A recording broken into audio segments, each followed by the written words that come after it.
In this challenge, you were asked to create a sorted list from the generics collection. So in other words, we wanted you to create a generic sorted list object and store some strings in it.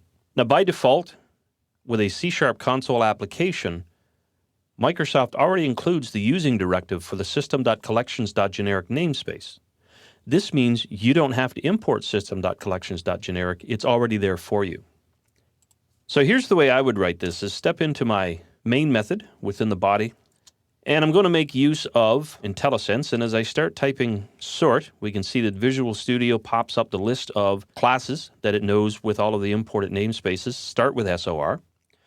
I find sorted list, and I can press the tab key for auto completion, and it now enters the full sorted list. And again, we mentioned that this is going to be a generic list, so we want to store string values. Generic sorted lists request or use a key to help us locate the values that we store. In order to create this, we need to store a key and we need to store a value. Replacing our T placeholder for T key and T value, we want to store a string value for our key representation, and for the value representation, we also want to store a string value. Closing out the angle brackets sets up the infrastructure for our generic sorted list that will store string values. Now, like any other type, I want to give this a name. So I'm creating a sorted list object type, and I want to create this, I'll just give it a name called mySortedList.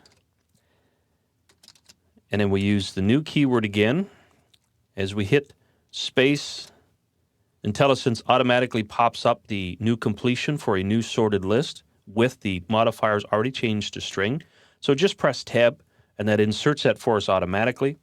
And anytime we use the new operator, we also end our data type or class type with the open close parenthesis and a semicolon. So now I have actually created a variable called mySortedList of type generic sorted list to store string, key, and a string value. Now we also asked you to store some string values in it. So we said use the appropriate method to store string values in the sorted list. If we start with IntelliSense and type in mySortedList and use our dot separator, we can see that Visual Studio once again pops up our IntelliSense, and here's our add method. We know that this is the one that adds an element to our list. We can double click or press tab, open our parentheses. IntelliSense simply tells us we're looking for a string for the key and a string for the value. All strings in C# are delineated by the double quotations. We will call this first. And for the value, we'll put in my name, Jerry. And then we'll store one more value in here. So mySortedList.add. And we'll give this one the last for the key. And we'll put in my last name. End with a semicolon.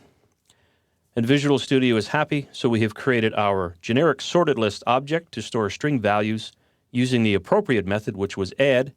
We have now added two values to our sorted list.